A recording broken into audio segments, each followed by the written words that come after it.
दिल्ली के पूर्व उप मुख्यमंत्री और आम आदमी पार्टी नेता मनीष सिसोदिया की जमानत याचिका पर सुप्रीम कोर्ट में मंगलवार को सुनवाई हुई। दिल्ली शराब नीति मामले में जेल में बंद सिसोदिया की याचिका पर सुप्रीम कोर्ट ने सीबीआई और ईडी को नोटिस जारी किया है। मनीष सिसोदिया ने दोनों जांच एजेंसियों की ओर से दर्ज केस में जमानत मांगी है। इस मामले में अगली सुनवाई अब 29 जुलाई को होगी। शराब नीति मामले से जुड़ी मनी लॉन्ड्रिंग केस में ईडी ने सिसोदिया के ऊपर केस दर्ज किया है, जबकि सीबीआई ने भ्रष्टाचार के केस में आप नेता पर मुकदमा दर्ज किया है। दिल्ली शराब नीति का विरोध कर दिया गया है, लेकिन इसमें हुए तथाकथित घोटाले के आरोप में आप के कई नेता जेल में हैं। दिल्ली के मुख्यमंत्री और आम आदमी पार्टी की मुखिया अरविंद केजरीवाल की शराब नीति मामले में भी जेल में बंद है। राज्यसभा सांसद संजय सिंह की भी इस केस में जेल जा चुकी है और फिलहाल जमानत पर बाहर है। इत्तेहाद मिल्लत काउंसिल के अध्यक्ष मौलाना तौकीर रज़ा एक बार फिर से विवाद में हैं। उन्होंने ऐलान किया है कि वह 21 जुलाई को 5 जोड़ों को इस्लाम में धर्म परिवर्तन करवाने वाले हैं। मौलाना ने कहा कि इस काम को करने के लिए जिला प्रशासन की इजाजत मांगी गई है। मौलाना तौकीर रज़ा के इस ऐलान पर केंद्रीय मंत्री और बीजेपी नेता गिरिराज सिंह भड़क उठे हैं। उन्होंने कहा है कि हिंदुओं के सब्र की परीक्षा नहीं ली जाए। दरअसल मौलाना तौकीर रज़ा को गिनती एक विवादी शख्स के तौर पर उन पर बरेली दंगों का भी आरोप है। मौलाना ने हाल में ऐलान किया है कि वह एक साथ 5-6 जोड़ी हिंदू लड़के लड़कियों को धर्मांतरण करवाने वाले हैं। उनका कहना है कि इन सभी का इस्लामिक रीति रिवाज के साथ निकाह पढ़वाया जाएगा, क्योंकि राजा ने कहा कि 21 जुलाई को धर्म परिवर्तन के निकाह कार्यक्रम आयोजित किया जाएगा। इसके लिए हमें जिला प्रशासन से इजाजत मिली है। इस साल 5 नवंबर को अमेरिका में राष्ट्रपति चुनाव होने वाले हैं। पूर्व राष्ट्रपति डोनाल्ड ट्रंप वर्तमान राष्ट्रपति जो बाइडेन के खिलाफ एक बार फिर चुनावी मैदान में उतर गए हैं। बाइडेन की पार्टी डेमोक्रेट्स को उपराष्ट्रपति पद के लिए कमला हैरिस को उम्मीदवार चुना है। वहीं रिपब्लिकन पार्टी ने भी उपराष्ट्रपति पद के उम्मीदवार की घोषणा कर दी है। ट्रंप ने सोशल मीडिया ट्वीट पर रिपब्लिकन पार्टी के ओहियो सीनेटर जेडी वैंस को उपराष्ट्रपति पद का उम्मीदवार घोषित किया है। न्यूयॉर्क पोस्ट की रिपोर्ट के अनुसार उपराष्ट्रपति कमला हैरिस ने सोमवार को जेडी वैंस को बधाई दी है। कमला हैरिस ने वॉइस मेल के जरिए जेडी को बधाई दी है। अपने मैसेज में हैरिस ने कहा कि वैंस को सीबीएस न्यूज डिबेट में देखने की उम्मीद है। बता दें कि मैडोका को अपने सम्मेलन के दौरान रिपब्लिकन नेशनल कमेटी के प्रतिनिधित्व में सर्वसम्मति से वैंस को आधिकारिक जीवों फिर उपराष्ट्रपति पद के उम्मीदवार के रूप में नामित किया है। अगर वे ट्रंप के साथ चुने जाते हैं तो वैंस अमेरिका इतिहास में दूसरे सबसे युवा उपराष्ट्रपति बन जाएंगे।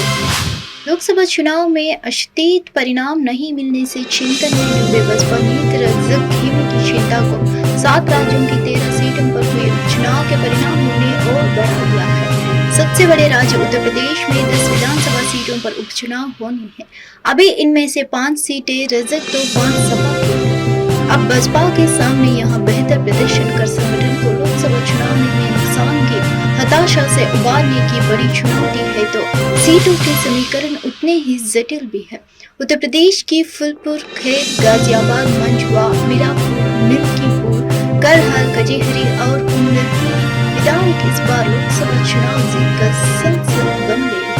ये 9 सीटें इस तरह रिक्त हुई और 10वीं सीट सिसामाऊ की सपा विधायक इरफान सोलंकी के आपराधिक मुकदमे में सदस्यता रद्द होने के कारण खाली हुई है। इन सीटों पर उपचुनाव की अभी घोषणा नहीं हुई है, लेकिन इनके लिए तैयारी मुख्य विपक्षी सपा के साथ ही सत्तारूढ़ बसपा ने भी शुरू कर दी। सपा ने लोकसभा चुनाव में 2 आशातीत प्रदर्शन किया, लेकिन अब उपचुनाव में प्रदर्शन दोहराकर यह साबित करने के चुनौती है लोकसभा में जो नतीजे आए उसका ठोस आधार भी है, जबकि बसपा के पास लोकसभा में बनी धरना को तोड़कर इन उपचुनाव के माध्यम से कार्यकर्ताओं को उत्सवन करने का मौका है। हालांकि इन सीटों के समीकरण बसपा के रणनीतिकारों की चिंता अधिक बढ़ाती है। दरअसल इनमें सपा के खेमे की जो 5 सीटें खाली हुई है उन पर इसका पलड़ा काफी भारी दिखता है। मैनपुरी की करहाल सीट से सपा मुखिया अखिलेश यादव विधायक है। सीट सपा का अभेद दुर्ग मानी जाती है।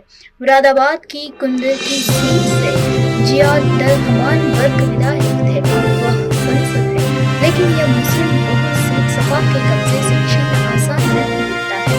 अम्बेडकर नगर की कटिहारी सीट से कद्दावर नेता व 2 बार से जीत रहे लालजी वर्मा अब सपा के टिकट से लोकसभा चुनाव जीते। यहाँ उनके प्रभाव के कारण बसपा का काफी पसीना बहाना है। इसी तरह फैजाबाद लोकसभा सीट के तहत आने वाली मिल्कीपुर विधानसभा सीट पर सभी की नजर होगी। परिषदीय स्कूलों के शिक्षकों की ऑनलाइन उपस्थिति की व्यवस्था लागू कराए जाने पर बसपा सुप्रीमो मायावती ने सरकार को घेरा है। मंगलवार को एक्स पर पोस्ट कर उन्होंने कहा कि बिना तैयारी शिक्षकों पर ऑनलाइन हाजिरी को तोहफा जरूर ठीक।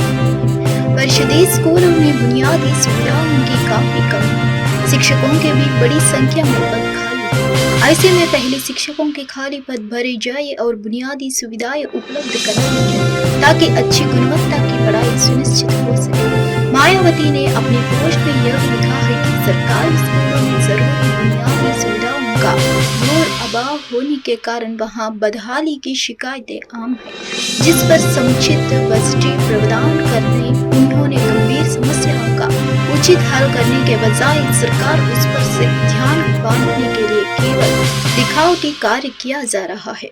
परिषदीय स्कूलों के शिक्षक पिछले एक हफ्ते से लगातार इसके विरोध में आंदोलनरत के विपक्षी के दल भी शिक्षकों का पक्ष में खड़े हैं। पहले सपा और कांग्रेस ने उनकी आवाज उठाई और बसपा भी उनके पक्ष में खड़ी हो गई है।